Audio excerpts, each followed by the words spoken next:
안녕하세요. AI를 많이 활용하면서 느끼는 것 중에 하나가 배움에 대한 장벽이 많이 낮아졌다는 걸 느끼는데요. 예를 들어 제가 입법 방식의 전자책을 많이 만드는데 이렇게 오류가 뜰 때 물어보고 해결을 한다거나 방법을 잘 모를 때 박스에 여백을 주고 싶은데 그 해결 방식을 물어본다거나 이런 식으로 많은 도움을 받고 있거든요. 그렇게 도움을 받다 보니까 그 도구의 기초적인 것만 알아도 나머지는 AI에게 물어가면서 하면 되겠구나라는 걸 느낄 때가 많았어요. 그래서 이번에는 인디자인으로 책 한 권을 만드는 시도를 해봤거든요. 2024년 가을에 이 책을 작가님하고 같이 해서 전자책으로 출간을 했는데 이번에 종이책으로도 내보려고 이렇게 한번 디자인을 해봤습니다. 이게 인디자인 툴에서 작업한 파일인데 저는 전자책을 위주로 만들어 왔다 보니 인디자인이란 툴은 처음에 너무 어렵게 느껴지더라고요. 제가 할 수 있는 영역이 아닌 것 같고 이런 생각이 들었었거든요. 근데 그런 사람이 어떻게 책 한 권과 챗GPT에게 배워서 이런 식으로 책 한 권을 만들 수 있었는지 오늘은 그 과정을 말씀드리려고 하는데요. 무언가 툴을 배워서 실무에 빠르게 적용해 보고 싶다 하실 때 이런 방법을 응용해 보시면 좋을 것 같습니다. 그 과정을 4단계로 말씀을 드리려고 하는데요. 일단 1단계에서는 배움의 목표를 정하는 게 중요하더라고요. 처음에 인디자인 뭘 만들려고 하면은 이 화면부터 보시면 뭐가 되게 복잡해 보이잖아요. 저도 이 화면을 보는데 와, 이걸 내가 할 수 있을까? 라는 생각이 들 정도로 처음에 너무 복잡하더라고요. 이런 용어들도 그렇고. 근데 사실 인디자인을 기초부터 다 배우려면 시간이 굉장히 많이 걸리더라고요. 그래서 저는 현실적인 목표로 인디자인에 있는 모든 메뉴와 요소들을 다 알겠다가 아니라 이렇게 간단히 텍스트 위주로 된 책을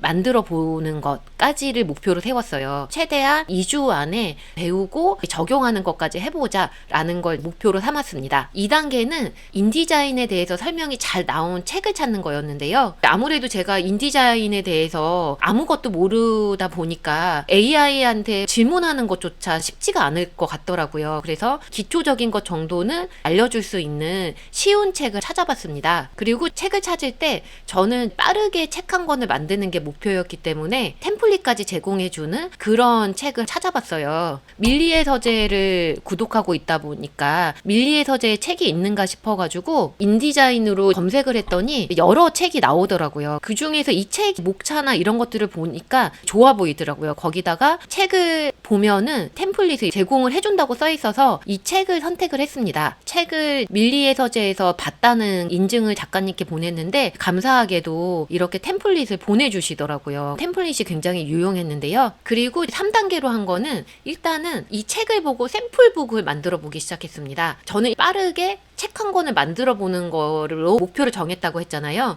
이 책에도 목차가 보면 이렇게 1장부터 쭉 있는데 이런 설명들을 다 보려니까 너무 어렵더라고요. 그래서 마지막에 샘플북을 만들어 볼 수 있게끔 하는 게 있거든요. 소설책, 에세이, 여행 에세이 같은 걸 만들어 볼 수 있게끔 해줘요. 그래서 4장부터 보면서 샘플북을 만드는데 샘플북부터 만들어 보니까 개념이나 이런 게 너무 어렵더라고요. 그때부터 챗GPT에게 물어보기 시작했는데 돌연이라는 걸 설정하라고 나오더라고요. 돌연이란 용어 자체를 제가 모르니까 돌연이 뭐냐 이렇게 물어보니까 그런 설명을 해줘요. 여백도 설정하라고 하는데 이건 또 뭐냐 하니까 돌연은 뭐고 여백은 뭐다 이런 개념을 설명을 해주더라고요. 또 슬러그라는 게 있더라고요. 그래서 슬러그는 뭐냐 하니까 슬러그에 대해서 설명을 주고 그리고 단행본 만들 때는 여백은 어느 정도 주냐고 물어보니까 이런 식으로 또 얘기를 해주더라고요.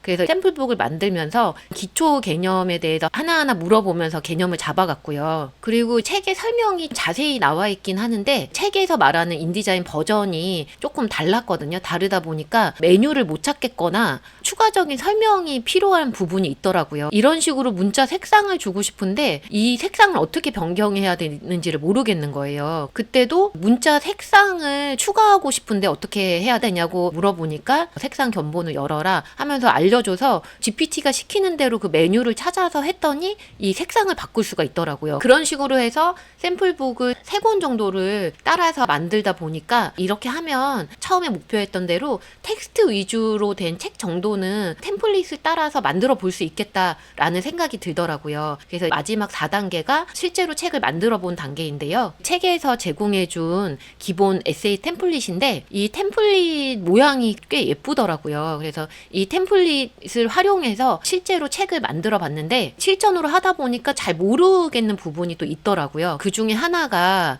여기 이 부분부터는 박스 테두리를 주고 싶은 거예요. 이런 식으로 박스를 주고 싶은데 방법을 잘 몰라서 첫 번째 부분과 두 번째 부분을 다 캡처를 받은 다음에 두 개를 올려서 첫 번째 부분을 두 번째 이미지처럼 박스를 넣어서 구분하고 싶은데 어떻게 해야겠냐라고 물어보니까 텍스트 박스 구성은 도구 상자에서 사각형 프레임 도구를 찾아라 하면 또 하나하나 알려주더라고요. 그래서 알려주는 대로 해서 이렇게 박스 처리를 할 수 있었고요. 이렇게 해서 책을 다 마무리를 했는데 책 사이즈가 잘못된 거를 알게 된 거예요. 조금 당황스러웠는데 그때도 책 사이즈가 수정이 돼서 그 사이즈를 조정해야 되는데 어떻게 해야 되냐라고 물어보니까 문서 크기는 이렇게 변경할 수 있다라고 알려주더라고요. 그래서 이 방법대로 문서 크기를 수정을 했거든요. 그리고 최종 PDF 내보내기를 하는데 지금 이렇게 2페이지씩 돼 있잖아요. 처음에는 책처럼 내보내기 하는 걸 몰라서 이렇게 한 페이지씩 내보내기를 했었거든요. 근데 책처럼 내보내기 하는 방법도 있을까 해가지고 물어보니까 설정을 할 때 조정을 하면 되더라고요. 마지막으로 주의할 점을 말씀드리면 AI가 항상 정답만을 말하는 건 아니라는 거예요. GPT가 시키는 대로 했는데 해결이 안 될 때도 있고 말하는 게 너무 어려워서 무슨 소리를 하는 거냐 이러면서 한참을 들여다보고 있을 때도 있었어요. 그럴 때는 추가로 좀 더 쉽게 설명을 해달라거나 좀 더 간단한 방법을 알려달라거나 이런 식으로 하기도 하고요. GPT가 알려준 게 잘 안 될 때는 다른 AI나 검색 툴을 활용하기도 하면서 해결을 해나갔고요. 너무 어려운 부분 같은 경우에는 일단 제 목표가 책 한 권을 간단히 만들어 볼 수 있는 수준까지를 목표로 삼았기 때문에 고급 기능이다 싶은 것들은 그냥 넘어가기도 했습니다. 예전 같으면 아무리 좋은 책이 있다 하더라도 아무것도 모르는 상태에서 이렇게 빠른 시간에 작업물을 만들어내는 거는 쉽지는 않았을 것 같아요. 그런데 맡길 때마다 바로바로 알려주는 AI가 있어서 책까지 만들어 볼 수 있었는데요. 물론 저는 아직 인디자인 햇병아리 수준이긴 하지만 인디자인을 공부하고 적용하면서 알게 된 것들을 이렇게 하나씩 다 정리를 해놨어요.